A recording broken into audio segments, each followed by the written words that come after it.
First of all, I want to thank Hamid for inviting me here to be part of this online meeting, which we will be speaking about some problems concerning domination in graphs.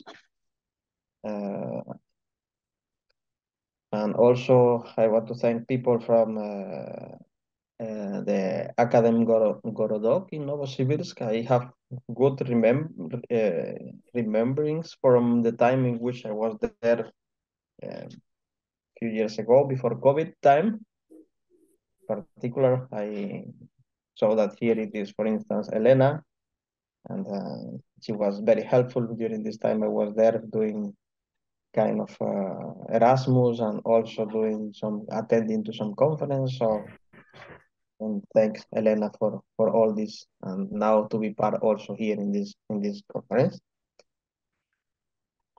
Then I would like to speak a little about some topics which are related to a variant of domination, which is indeed one of the, I would say, probably one of the most popular ones. Because domination is one topic, it is very old, and as probably all of you know, that it has been changing a little from the original version of domination to several other variations. You can find total domination, independent domination, and so on and so on. And it is also this called Roman domination, which is somehow related with some old situation which was happening in the Roman Empire. Yeah. So the Roman domination parameter, well, this is indeed what I will speak about. And then well, I will begin with the domination topic, but I mean, the definition you already saw it, but I will recall it in order that this talk will be kind of self-contained. Well, we have a graph, and then this a set of vertices of this graph is say that it's a dominating set if every vertex which is not in the set S is adjacent to one vertex of this set S. The domination number is the minimum cardinality among all dominating sets of the graph. It's called domination number, denoted in this way. And here we have, for instance, a dominating set formed by these vertices in red. However, this is not the smallest one, since we can have this other one, which is having only 2 vertices in red. And this is then the smallest possible, which we call a gamma set of G. Okay? So this is the classical concept of domination. With this concept, there has been a lot of investigation, many publications, many open problems, many things concerning it. Now, there are some other concepts like this concerning called total domination, when all the vertices of the graph are dominated. I mean, here it means that all the vertices in black are dominated by the vertices in red, because all of them has a neighbor in the set of vertices in red. And total domination is somehow the same thing, but we want to dominate not only the vertices outside of a set, but all the vertices of the graph. Yeah? So we have again the same thing, and this set S is a total dominating set if every vertex now from the graph is adjacent to a vertex of the set S. And similarly, the total domination number is the minimum cardinality among all the total dominating set of the graphs. Here we have, for instance, one, which is indeed a gamma T set, which is the smallest possible total dominating set. There are some other possibilities, but this is one of them. Yeah. So then the Roman domination, it changed a little the idea of the domination, because now we have not exactly a set of vertices that dominate the other ones, although it happens, but what we have is a labeling of the graph so that it somehow dominates the vertices of the graph. I mean, the idea is that we take a map or a function f from the set of vertices in the graph to the integers 0, 1, and 2, to the numbers 0, 1, and 2. And we say that this application, this function, is a Roman dominating function for this graph if every vertex V in the graph such that it is having label equal 0 has one neighbor, U, I mean U in the neighborhood of B, such that this vertex has label equal to 2. All the zeros has a neighbor with a value 2. And then the Roman domination number is the minimum weight among all Roman dominating functions. And by the weight of the function, I mean the sum of all the labels of the vertices of the graph. I mean, I take all the labels, sum of them, and this is the weight of the function. Then I look for all possible Roman dominating functions. And with this, I look for the smallest one, and then this is the Roman domination number of the graph. Yeah. Clearly, whenever we will take a Roman dominating function, it doesn't matter if it is smaller or no. Then this function induces three sets, which we can call represent as B0, B1, and B2, where in B0 I have the vertex labeled with 0, in B1 the vertex labeled with 1, and in B2 the vertex labeled with 2. Yeah, so every Roman dominating function induces that. Of course, when we have a Roman dominating function, which is the smallest possible, then the Roman domination number equals 2 times the cardinality of B2 plus the cardinality of B1. Yeah, but this is satisfied for every function. It doesn't matter if it is Roman dominating function, not the smallest, I mean. Here we have, for instance, a function.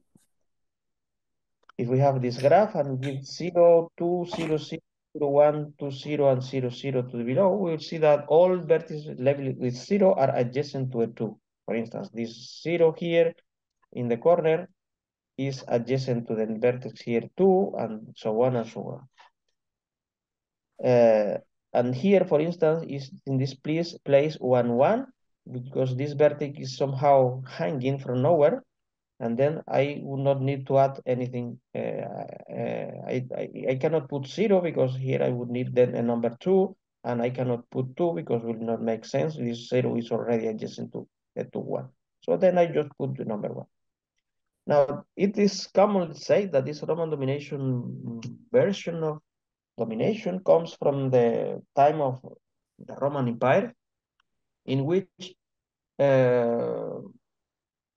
the emperor was creating kind of law, which was say that in the empire, there could be some regions that could be not exactly protected by anyone from kind of army, but if this could happen if there is a nearby place in which there will be two armies. I mean, so that if one of these places which is unprotected is attacked by someone outside, then one of the armies from the other place in which there are two could go fast to this place and defend the position. So there are kind of historical reasons for calling that Roman domination. Yeah, because indeed, if we think about that and we do not know the reason, then we will say why Roman. It makes no sense of calling that Roman unless we know the story of the problem.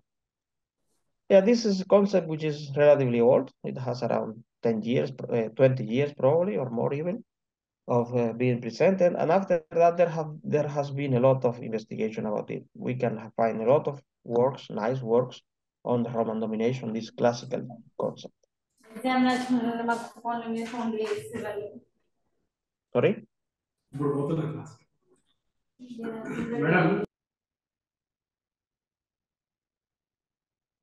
Okay, I think that someone had opened microphone.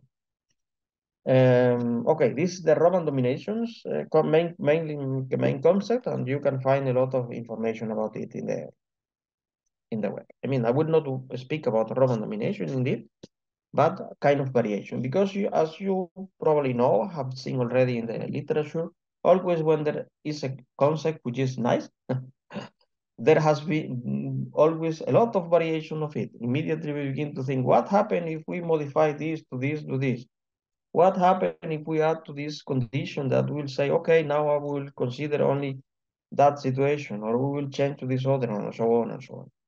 Okay, this is normal thing which happened.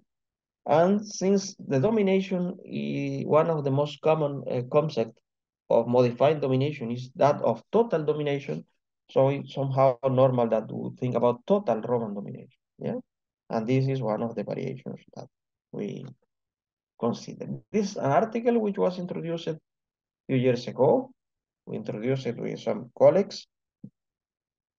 Well, indeed, I can say it's Mike Henning and some researcher from Iran, Hussein, and one researcher from Bulgaria, probably, yes, Vladimir. So we kind of simply say that we will try to modify this Roman domination version into the following. So we again consider a function which is going from the set of vertices to 0, 1, 2. And we call this a total Roman dominating function if for every vertex which is adjacent to 0, there exists a neighbor which is adjacent, which having label 2. But now we add the condition that the set of vertices which are labeled with 1 and 2 has no isolated vertices. It means that the set of vertices which is labeled with 1 and 2 is a total dominating set. I mean, I probably should say that here we can notice that the vertices which are labeled with 0, with 1 and 2 is a dominating set. I mean, all the zeros are adjacent to vertices with label 2, and the ones are kind of isolated vertices, so we need to have them in the dominating set. Now what we have is that the same thing, but we want that the vertices which are 1 and 2 will be not isolated. It will be a total dominating set. So the total Roman domination number, similarly, is the minimum weight, which is the sum of all the labels of the graph of any total Roman dominating function. And again, we have the same situation that the vertices, this labeling induces 3 sets, V0, V1, and V2, which are the vertices which are having label 0, 0, 1, or 2. Yeah? And here we have, for instance, a function which is like that. Here you see, for instance, that this vertex, which is 2, and this other one are adjacent to each other. They dominate almost everyone, and it remains only this piece here on the top. I mean, here I have 1, 1, and I can make like that, 1, 1. Notice that I cannot put here a 2 and here 1, 0, because then this 2 here will be isolated if I will be here. However, the weight is the same, although I cannot put it so that I will have the condition to be satisfied. So as you see here, I have 1, 1, which are adjacent, 2, 2, which are adjacent, and the other 0. So these vertices, this 2, 2, and this 1, 1 is a total dominating set. Yeah? And it satisfies the condition. So this is a total Roman dominating function, which is indeed of minimum weight. So with this total Roman domination number, then the idea is that we were trying to get some results about it. So as usual, you study the complexity of the problem, or some combinatorial results, or studying it on product graphs, develop some algorithm, and so on and so forth. So the first thing is to relate this total Roman domination versus domination number. And it is somehow not that difficult to see that if we take a graph, which is having no isolated vertex, yeah, this is important because otherwise the situation, the problem will never be satisfied, because if we have an isolated vertex, then no matter what we will do, 0, 1, or 2, this vertex will never satisfy the condition for a function to be total Roman dominating. So we have to avoid isolated vertices. Then this total Roman domination number is always between 2 times the domination number and 3 times the domination number. That this 3 times domination number can be seen relatively easily because I just need to take, I take a dominating set, yeah, in the classical way, and I put a label to all the vertices of this dominating set, 2. But it could happen that there will be some vertices will be isolated. So then I need to take one of the neighbors of this vertex, which would be in the dominating set. And with this, I will put 1 to this vertex. And then this is doing that, and at most, I will need as many vertices as the vertices in the dominating set. So I will need two labels for the dominating set and 1 label for each of these other extra vertices. So at most is 3 times the domination number. And it must be at least 2 times the domination number. This is a little more tricky, but can be a little also developed. So with this bound, then we have the idea of checking when we have the quality. So if that, for instance, we able to see that if the total Roman domination number equals 2 times the domination number, then it is because the domination number equals the total domination number. Because you can imagine, if I need only 2 times the domination number, it means that I will have a dominating set in which all the labels of this dominating set will be 2. So it means that they must be a total dominating set. Otherwise, I cannot never do that. So if this is happening, the equality in the lower bound, then it's because the total domination number and domination number are equal, or there exists a set of vertices of G such that one of these situations happen. So you see that little 3 more conditions are a little more specific, but can happen also. And in the case that the upper domination number is the total Roman domination number is equal to the 3 times domination number, then it means that every dominating set, yeah, of minimum cardinality is a packing in the graph. I mean, a packing is the set of vertices shows that the distance between any 2 vertices of the set is at least 3. 1, 2, 3, yes. I mean, they have no intersection in their open neighborhoods. It means that if whenever we will take a dominating set, the vertex which is in the center of this dominating set has no intersection with the other ones, then I will always need to add one extra neighbor for each of these with label 1, and this will do that. I will need 3 times the domination number of this graph. Yeah. So these are some relationships with the total Roman domination and dominations. But now, of course, we would think, okay, not only total Roman domination, but also with total domination. Then, as you see, it's something like I can control a little better, because here is between 2 times the domination and 3 times domination. And here I can say that the total Roman is between total domination and 2 times the total domination. And this is, the upper bound is relatively also clear to see, because when I take a total dominating set, it happens that all the vertices in the set are dominated. So I need to put only label 2 to every of them and 0 to the rest of them, and then I'm done. I mean, I have all the conditions satisfied, so this at most this quantity. And of course, it is larger than the total domination number, because indeed the vertices which are labeled with 2 and 1 is a total dominating set, so it's clear that is the case. So here we have that for the lower bound, the total domination number is equal to the total Roman domination number if and only if the graph G is the disjoint union of copies of K2. So this is only very relatively simple result. And if the upper bound attains the equality, I mean the total Roman domination number is equal to the 2 times total domination number, and then we take a set S, which is an arbitrary total dominating set of smallest cardinality, then this situation happens where this append of B is the external private neighbor of B with respect to the set X. I mean, it's a little also more elaborated situation, but give at least some condition of what is happening. Well, in the case in which we total Roman is equal to the total, since it is very easy because it's this joint union of K2, it is also possible to characterize when the total Roman domination number is equal to the total domination plus 1. In this case, this happens if and only if the maximum degree of the graph equals the order of the graph minus 1. Yeah.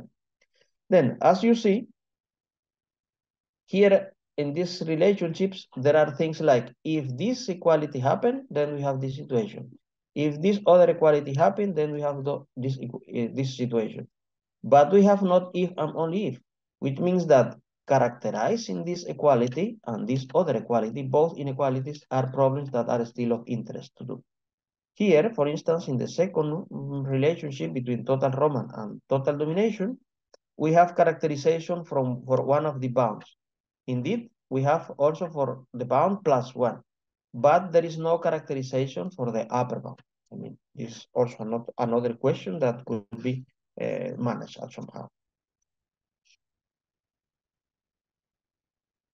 Okay, so regarding this precisely, this upper bound, yeah, it is said that a graph G is a total Roman graph if the total Roman domination number equal 2 times the total domination number. Yeah, this is a definition which arises from the concept of total of Roman graphs only. Yeah, yeah.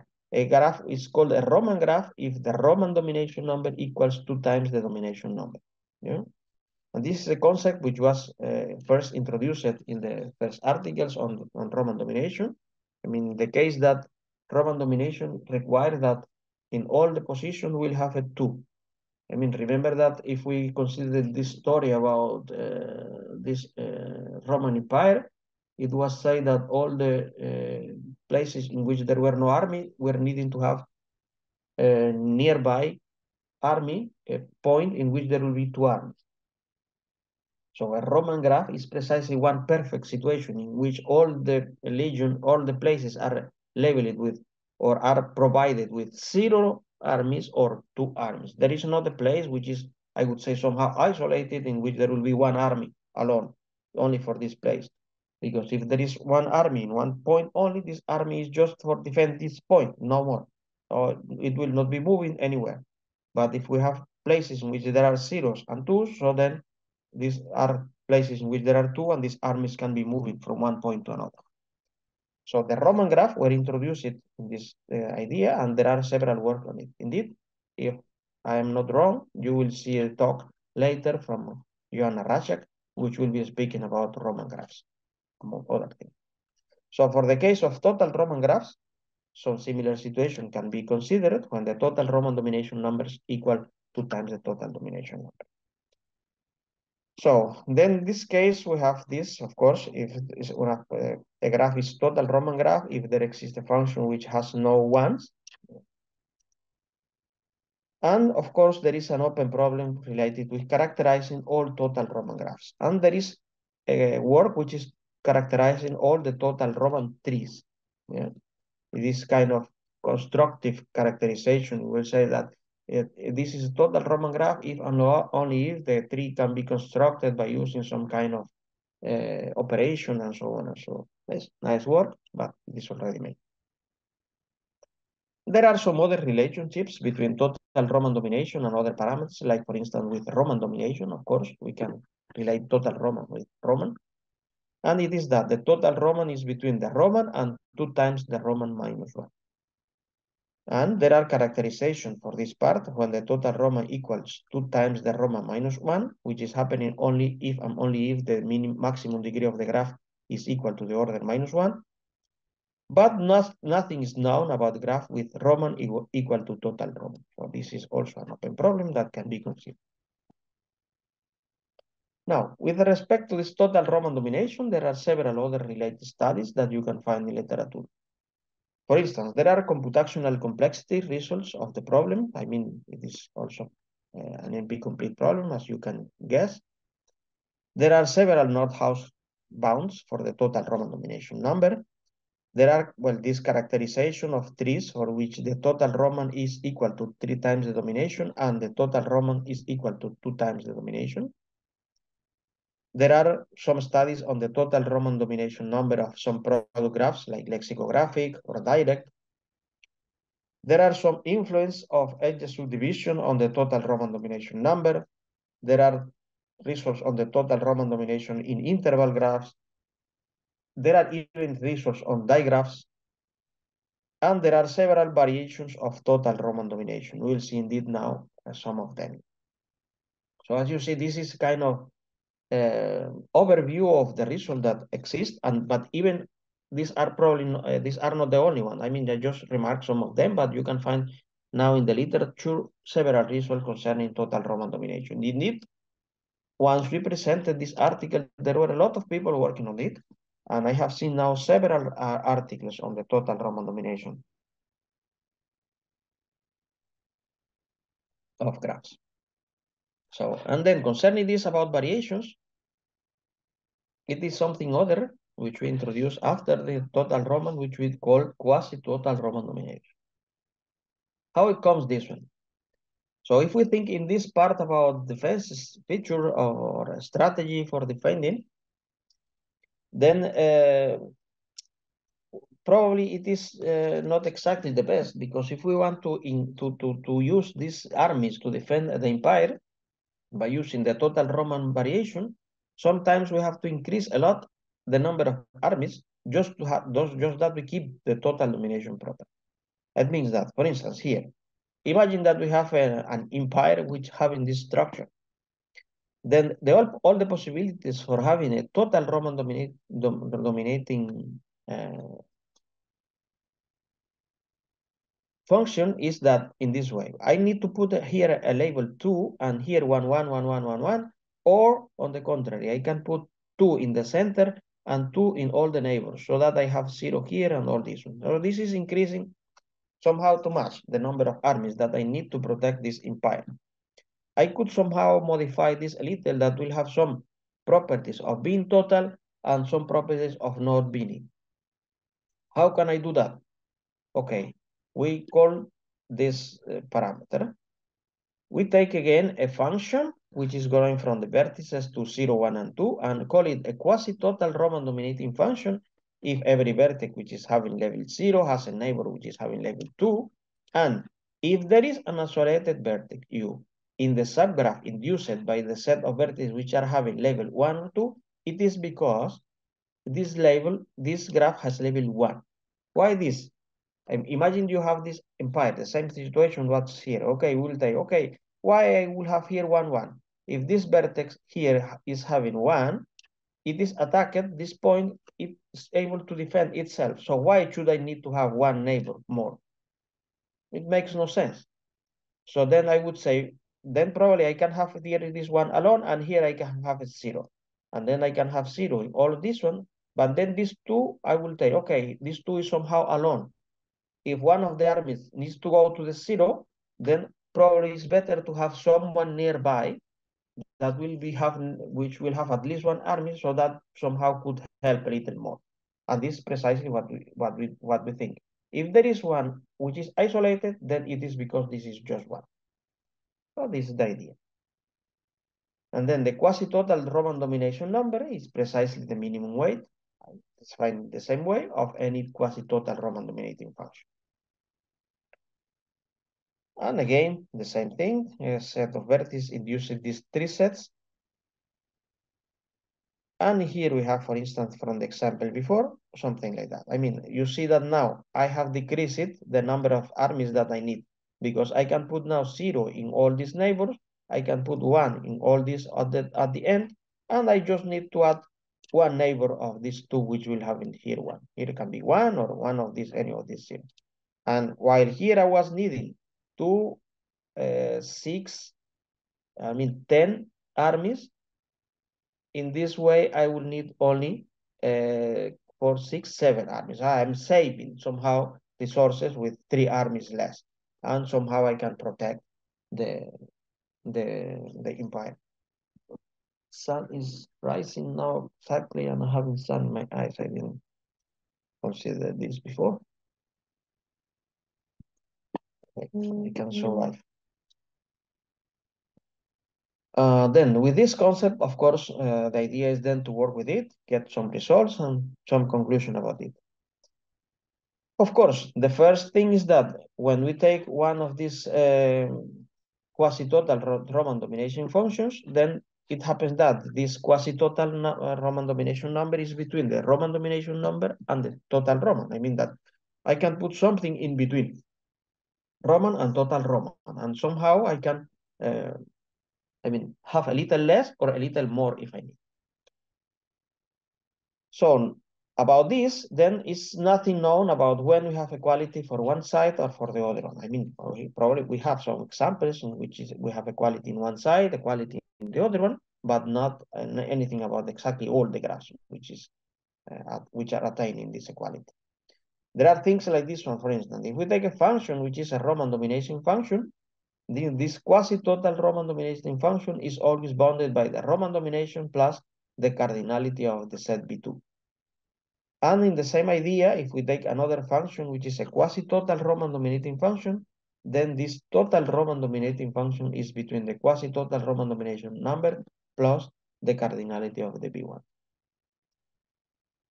So, and there exist the graphs, and the Roman dominating function shows that this equality happen, as well as there are graphs G prime, and with a quasi-total Roman dominating functions shows that we are having this equality. I mean, these inequalities here, they can be tied, both of them. Although, see that they are depending on the function. I mean, it happens that this will happen for one function, but for another one will not happen, and so on and so on. So this is not exactly the best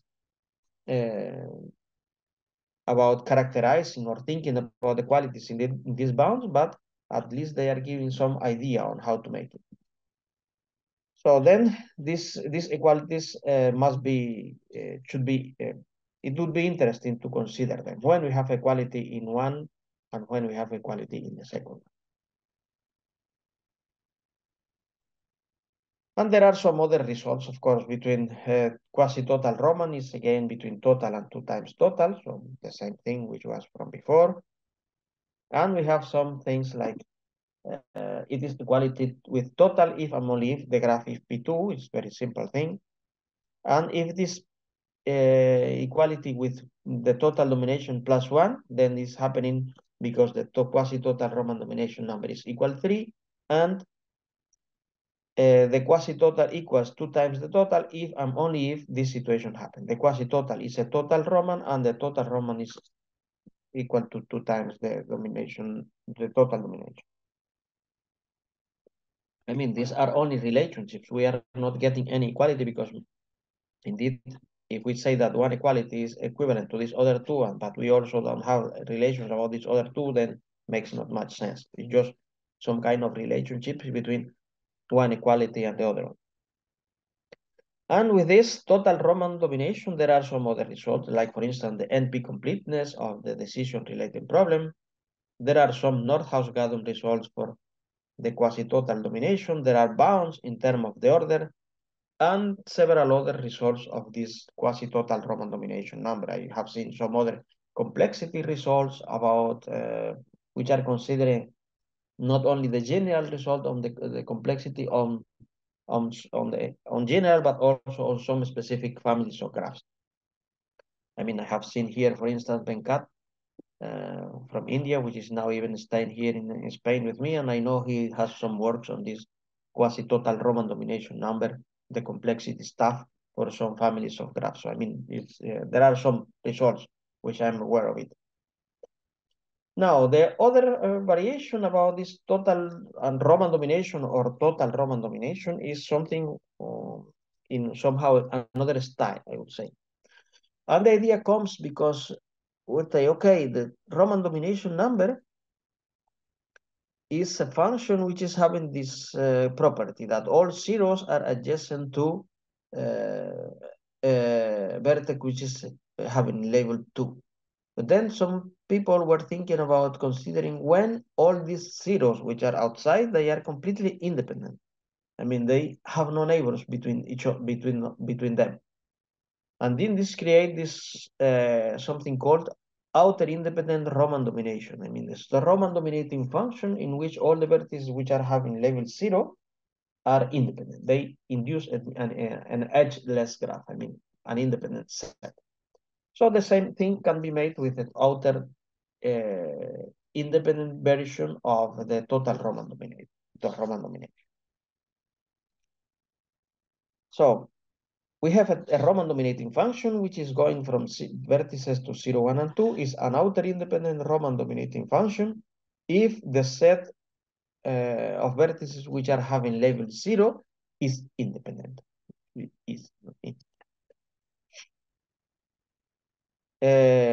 Of course, there is also the other one. The total Roman dominating function is this one, is an outer independent total Roman dominating function if all the vertices which are having level 0 is independent. I mean, it's a Roman dominating and total Roman dominating function, both of them. So this was an article which was introduced in 2017 by Hossein. No, I'm not sure what is MC, probably Professor Mustafa, and Vladimir from Bulgaria. And this total Roman dominating function was introduced by myself and two of my colleagues, which is also of interest. And then, of course, there are these corresponding parameters: the outer independent Roman domination number and the outer independent total Roman domination number. I mean, the minimum weight of any of these two functions. And again, the same partition, which are identified. And whenever we take an outer independent Roman or total or not total Roman dominating function, this can be seen as a kind of covering the total Roman dominating function, because you see all the vertices which are having label 0 are independent.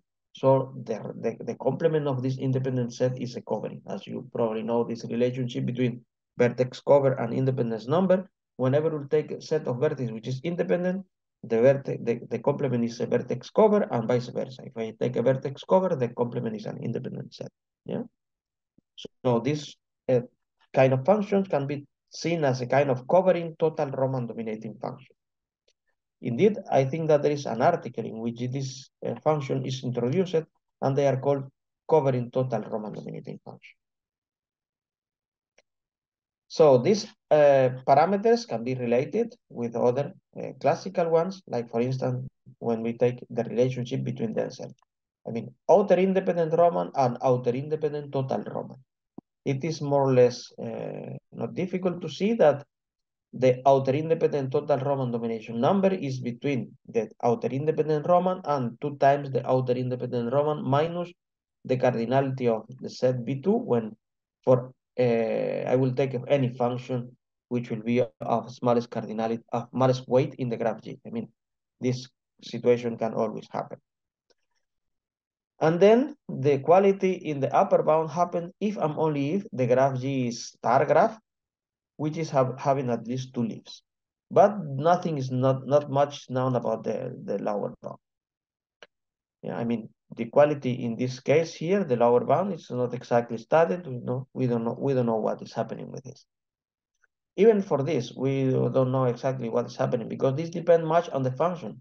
I mean, I can have a function which is an outer independent Roman, which will have this form, but the cardinality of the B2s could be different. I mean, probably I have a function which is having 2 vertices in this B2, and there is another one which is having 3. So I know exactly which is the best. Yeah. But then this is happening always. And then I could say, okay, I will take probably the one which is having the largest cardinality of B2. Yes, I can do it. And then, of course, this will be satisfied. And then, well, given this equality, probably will be more complicated. I mean, for anyone. There is also a relationship between the outer independent total Roman domination number and the independence number, beta, the independence number, because as you told, the complement is independent. So the outer independent Roman domination number is always bounded by the order minus beta of G plus the cardinality of B2, again, considering this function. So in this case, for us, it would be better to take a set of vertices which will be having the largest possible B2, so that this bound will be the best. No, the largest or the smallest, probably. Yeah, largest. There are some other relationships, like the outer independent total Roman domination number with this gamma TCO, which you'll see what is now. See, this is the cardinality of the smallest total dominating set whose complement is independent. I mean, I'm taking a total dominating set, yeah, and the complement of this total dominating set should be independent. So if we take a total dominating set whose complement is independent, clearly, if I put now a label 2 to all these vertices in this total dominating set, then I immediately get an outer independent total Roman dominating function, because all the vertices on the set which are having label 2, they are having no isolated vertices, and all the vertices outside, they are 0. They are they form an independent set. So the condition is satisfied, and we have this inequality on the top. Indeed, this parameter, I mean the total co-independent dominating set. We could even say total outer independent dominating set, because indeed to be kind of the same with respect to Roman domination would be also the same. But the definition first was introduced in this way. This parameter, which is already known, and people have been working about it, in the total co-independent domination number without Roman.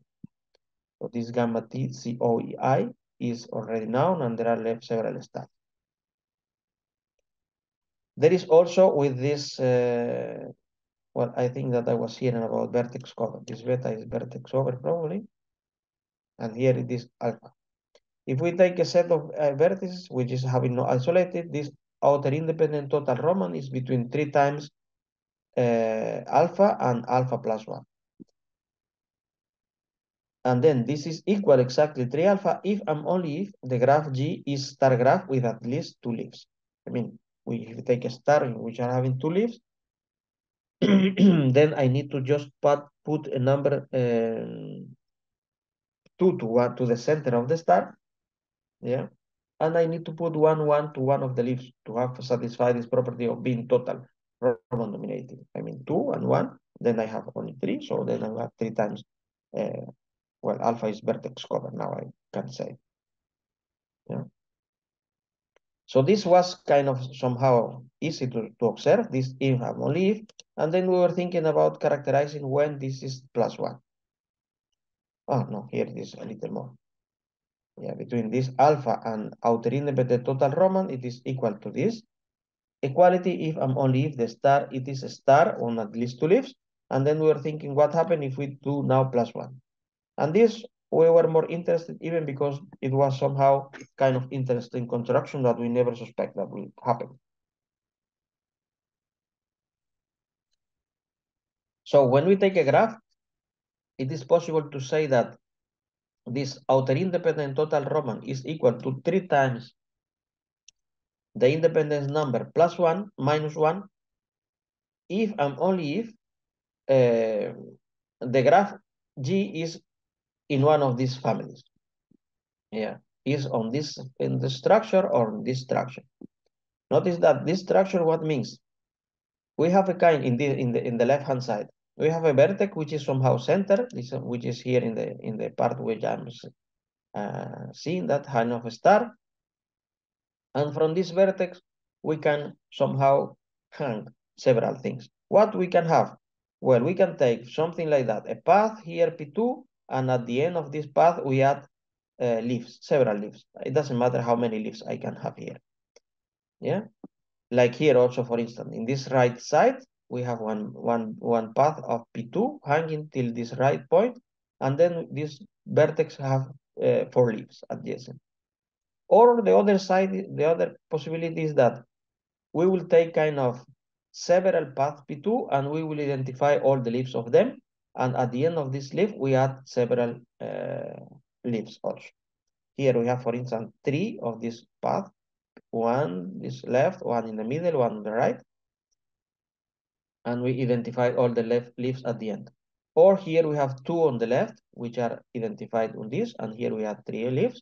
Or on this other kind of right side also going out, which we have again 2 of this path we identified at the end, and we add these 2 leaves here. At the end, I can add as many leaves as I will want. This is one construction. And the other construction is that we have a cycle C6, yeah, like this one here in the center, where there are bold vertices, gray vertices, and one white. And we can do something like that. In the black vertices, I can add several leaves, as many as I will want. Here I have added 4, here I added 2, and here I added 1. But I need to add some of them. Or between these 2 black vertices, I can multiply, I would say, or expand as many copies of this path between the 2 black vertices in one direction. I mean, here is this path, and then I put 2 copies of it, but I could put more, as many copies as I would like. Or here, like in this case, I took 1 and I added 1 more extra copy on the top. Or I can do the same between any of them. So if one of these graphs, if we consider the graph of this family, they have 3 times the independence number minus 1, the cover number. Notice that the vertex cover number of this graph is precisely 3. Yeah, this is here, these 3 vertices which are in the cycle C6, while here in this other one, I have possibility that I will need to take the central vertex and all these vertices at the end of the path, P3s that I have used, which are adjacent to the leaves. When this is happening, then we have this equality. Yeah. So this is somehow kind of nice result with nice techniques of proving, because it gives you some kind of a way in which we are constructing this equality. First thing, we are trying to check what is happening with this vertex cover. Then we need to think about the cycles. For instance, if you see here, there are cycles C4 in this side, and here there are cycles C6, which is the biggest one, but there are also cycles C4 here in this side. I mean, there are only C4s and C5 and C6. This is one thing that it's necessary to notice, that the cycles are only C4 and C6, and then after begin to construct. And it's very interesting technique. Then there are some other results, like outer independent with total co-independence. Since here we have that, you see the total Roman, outer independent total Roman is below 2 times the total co-independent, and this is somehow a covering. Then we would say that the case in which the outer independent total Roman equals 2 times the total co-independent domination number, then it can be called like in the same style of Roman graphs. Yeah. So when the Roman graph is equal to the total Roman, or when the Roman graph is equal to the 2 times the domination, or when the total Roman domination is equal to the 2 times total domination. So in this case, we call this graph is a total co-independent graph when its equality is satisfied. Then, of course, this is happening only in the case that B1 is empty for some total co-independent Roman dominating function of Smalley cardinality. But we have not much information about in general what is happening. Yeah. What we have is only for trees. I mean, we can say something like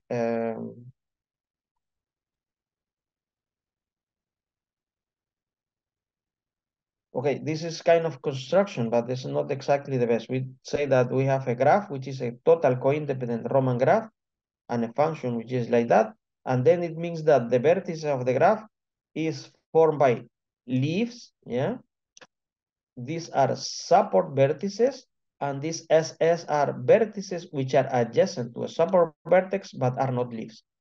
I mean, if the vertices are in this, if we have a total co-independent Roman graph is because the vertex set of the graph is in this way.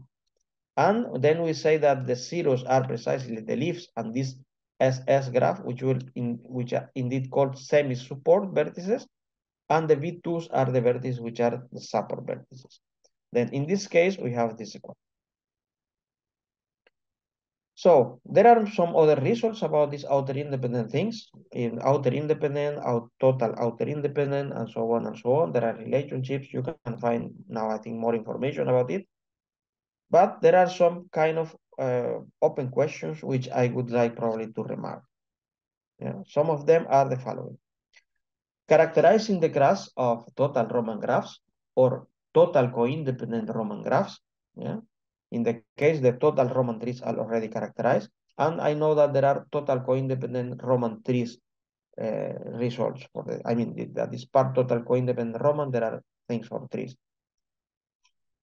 I think that it will be interesting to study the outer independent or the quasi-total Roman domination number of other families of graphs, like trees, the Sierpinski graphs, which are nice constructions, or product graphs, and study this inequality change, the quasi-total Roman domination between Roman and total Roman. So would be interesting to see, because I haven't seen anything related with this. And many other questions. Some of them I was speaking about while my talk. So that's it. Thank you very much for stay here listening me. And if you have any question, I will be happy to try to solve it. Okay, thank you so much, Ismail, for your nice presentation. I enjoyed your talk. Is there any question or remark, comments? Maybe Hamid help me if you see somebody that raise hand.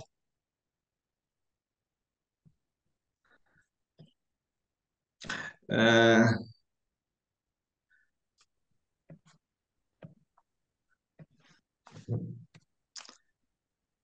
Ismail, I have a question. You know about the Ore theorem for general domination number?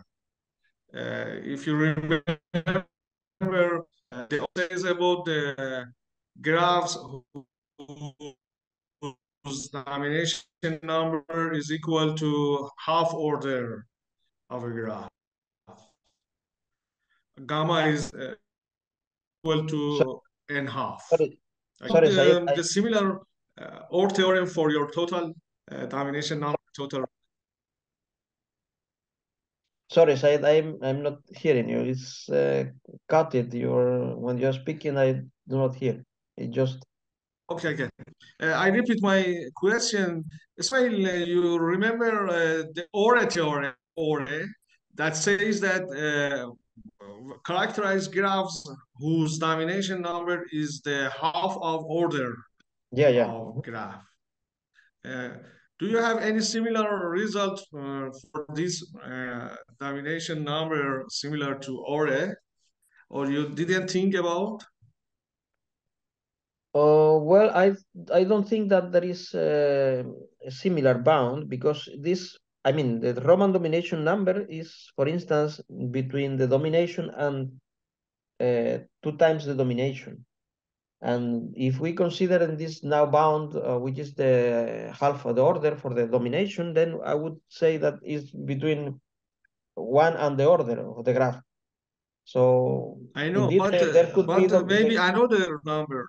Ismail, maybe we should consider another one, not in half, you know? But I think we can have a similar result for this domination number, I think. Very nice. And you didn't think about the domination number of corona, yes? Corona of two. Um, no, I think that I didn't consider this kind of things, but probably will be of interest, of course. Okay. Thank you so much. Please let me know if there is any question. Okay, let's Ismail, thank. I would like to thank you for your presentation and thank you very much for accepting our invitation. Hope so much to meet you in the second workshop again. Thank you for inviting me. I will be happy to be part of any other workshop, but if you do it not online in presence, then will be better.